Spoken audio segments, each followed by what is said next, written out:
I've been here before. Yeah, I've been to parties here.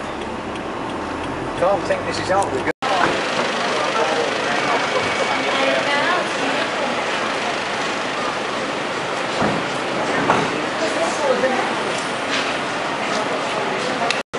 Drivers already finding their way here.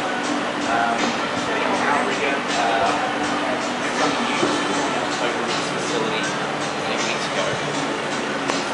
So we have our accommodation here. We have down the side we have our restaurant national. Our one reception desk here.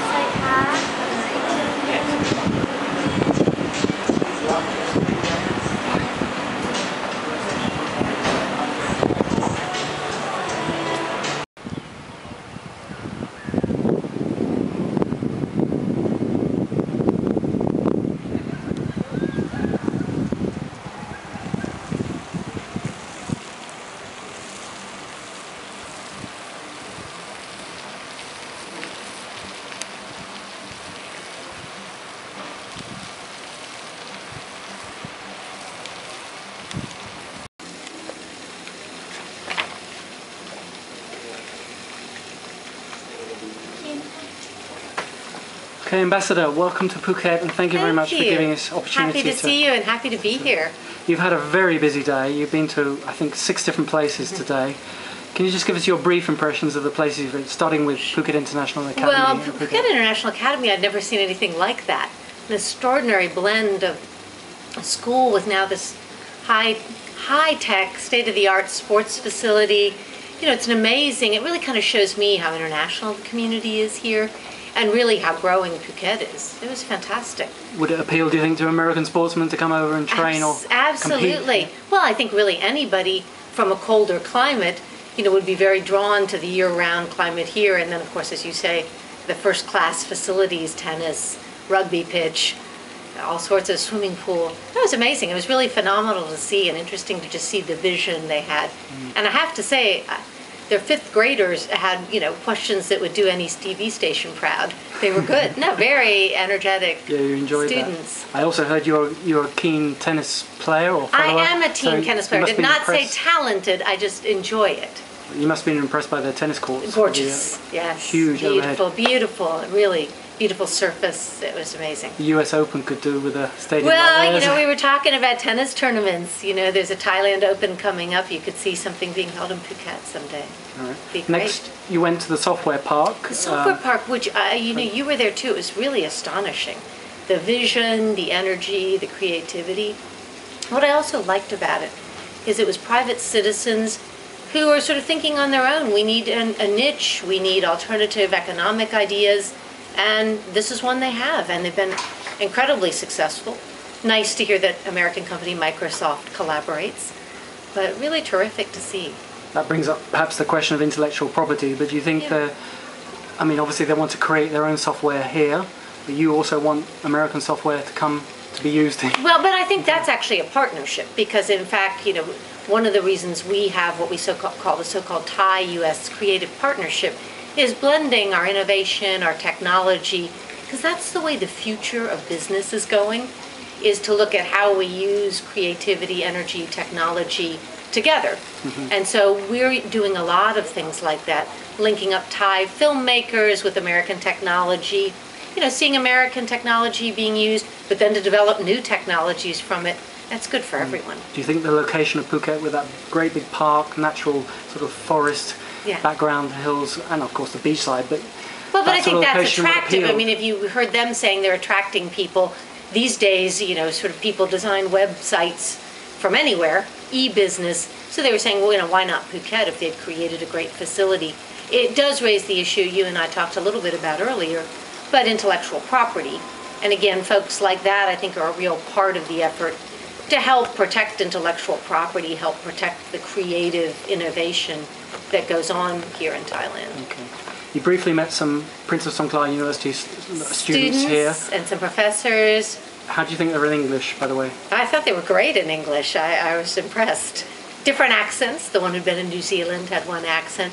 But their language facility overall, some of them spoke Chinese as well, French as well.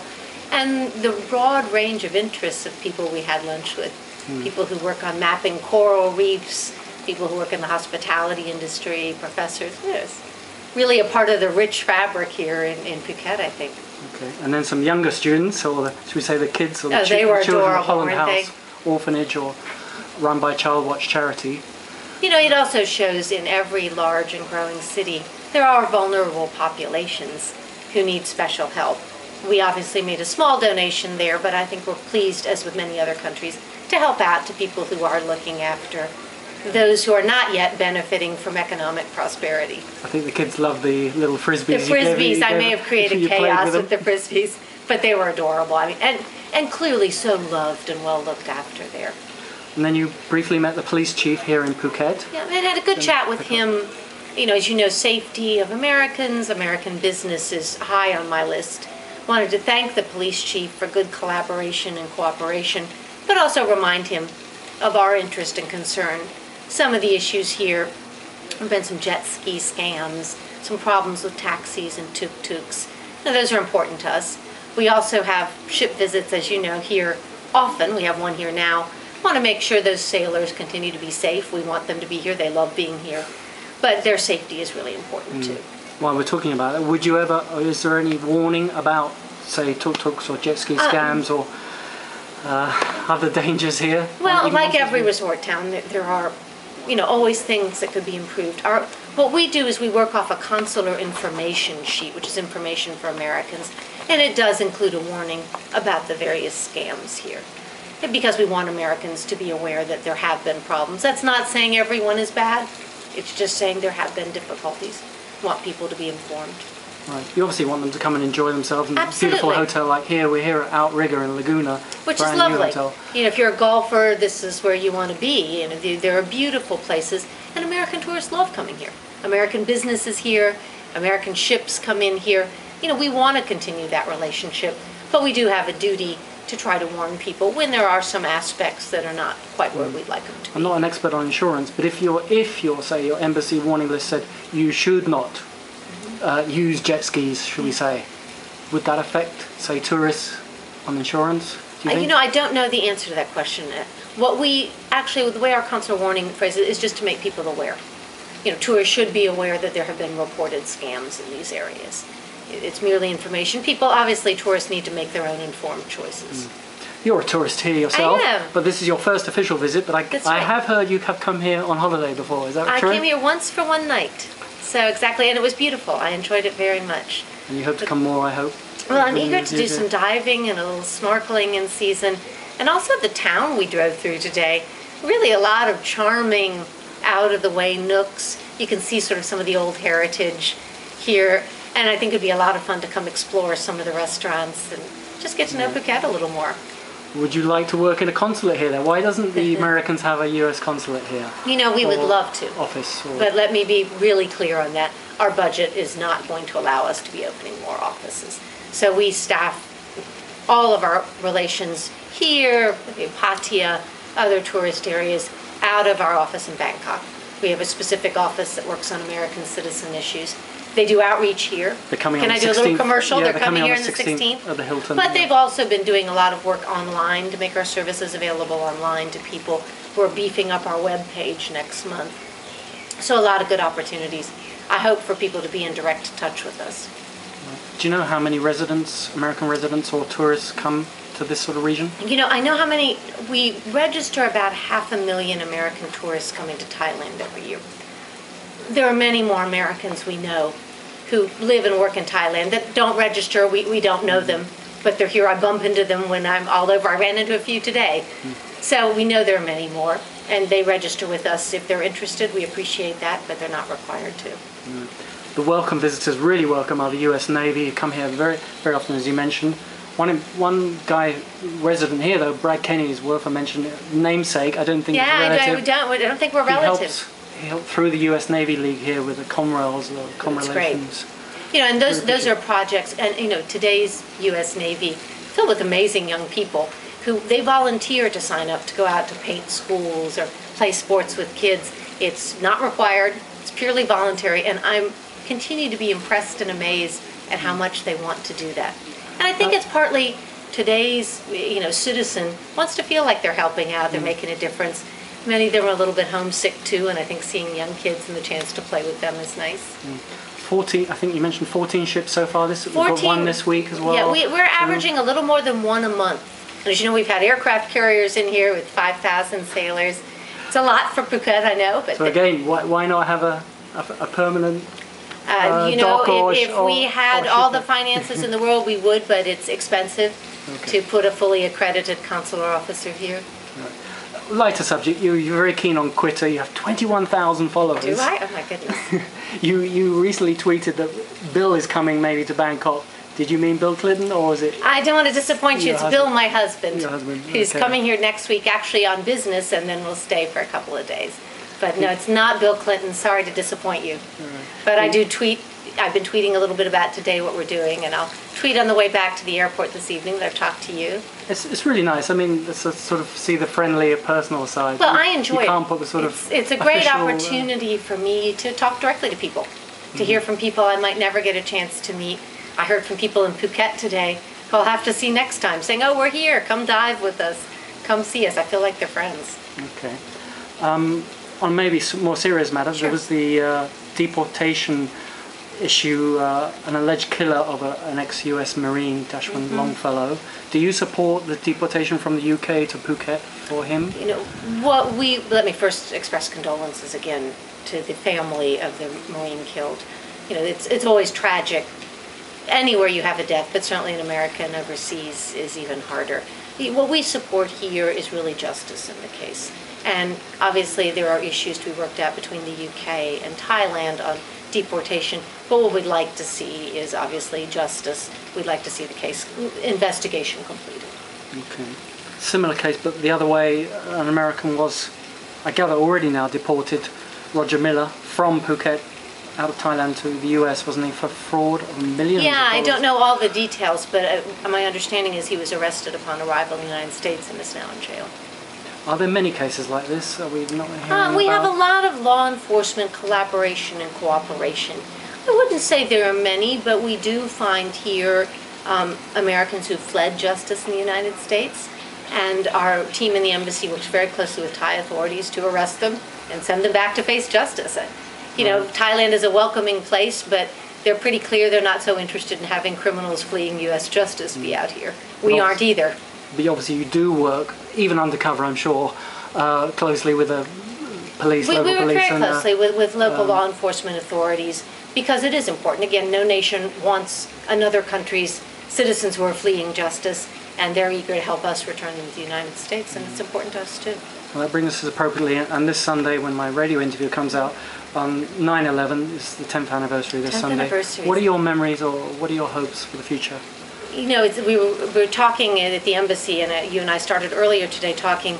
I think it's one of those events everyone remembers where they were on September 11th. I was in Washington, D.C. I actually heard the plane hit the Pentagon.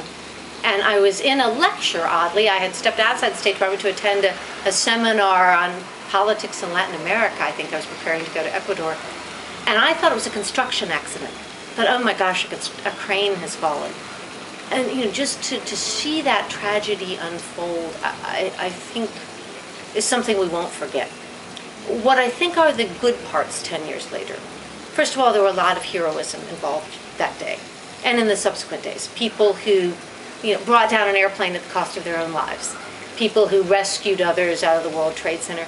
And I think if you look on the really bright long-term side, 10 years later, we've all realized that every nation needs to work a lot more closely with others. We were just talking law enforcement cooperation. I think it's been unprecedented in 10 years, how all of our law enforcement officials now share information very regularly. It's really made everyone aware of the need to work together, and I think that's good. I hope the world is a safer place as a result. I mean, generally in Phuket here, we have a very friendly, peaceful mix of all kinds of different religions and cultures and nationalities here. You don't see any particular threat? No, in fact, again, I think one of the things we've learned, all of us from that, is the importance of tolerance and the importance of religious diversity. And certainly here in Thailand, I find people remarkably open about different religions. I've been to speak at a Buddhist university here. I'm obviously not Buddhist, But it's, you know, it's amazingly open and good in that, and I think it's terrific. Well, just quickly, a couple of other things. US-Thai Treaty of Amity. Is it still valid, and what does it give benefits to, especially American business? Yeah, and I'm sorry you're asking me all the complications. I know better to ask you. It is a treaty that allows American companies certain setup advantages, and it's been in place since 1833. And it doesn't allow, you know, things that we might all like, land purchase or the like, but it does allow them certain advantages in setting up their businesses and getting established. It's certainly been attracted a lot of American business here. We have a huge American Chamber of Commerce, some mega employers here, down to mini employers. But I had heard that you might have to stop it because of the WTO, World Trade Organization rules. I haven't heard that, but it we can would look into that seem for unlikely you. because obviously there are so many American companies already here There who would are lose their benefits. Right? Yeah, and I don't know the answer to that. I hadn't heard that part, but I'm happy to look into it for you. Okay. And we'd all love to know, I'm sure, if you could tell us if President Obama would ever come over to Thailand. Well, we'd love to have him here. I think all of us. I don't think it's likely in the short term. This year's schedule is pretty tight. The U.S. is hosting APEC meetings in Hawaii. Then the president hopes to attend the East Asian Summit in Indonesia. But I think given the fact that we've got a lot of budget debates going on in Washington, some serious economic issues, what I understand is those will be fairly quick trips. Right. Without a lot of Phuket would chance still to be a stop nice over. place like for Secretary Clinton, I know, was Clinton here, came, exactly. the And I think ASEAN you've had meeting. also President Carter's been here before, Jimmy Carter, post-tsunami. Bill Clinton and came Bill Clinton with as well. Tsunami. Exactly. So, I mean, Phuket UN. Phuket is an internationally known site. Not only American leaders have visited here, but many others. And that's a good thing. I think it's great. Well, we hope they do come over, and you'll We'd come love with that. them. Absolutely. Of course. Well, we'd love that, and we'd love to have the president here, or Secretary of State back, and I'm sure they will be, but I don't think anytime very soon. Well, thank you very much for talking Thank to you. us It's a today. pleasure to talk to you. It was a lot of Ambassador. fun. Thank you. And thanks you. for sharing Compliment. today with me. Cheers. ดิฉันดีใจมากที่ได้มาที่ภูเก็ตวันนี้ภูเก็ตเป็นสำคัญสำหรับคนอเมริกันเพราะว่ามีชายทะเลมีชื่อเสียงคนภูเก็ตเป็นมิตรและภูเก็ตมีธุรกิจและบริษัทสำคัญด้วยค่ะ ขอบคุณค่ะ ขอบคุณมากๆค่ะพบกันอีกนะคะ And we were talking about bread.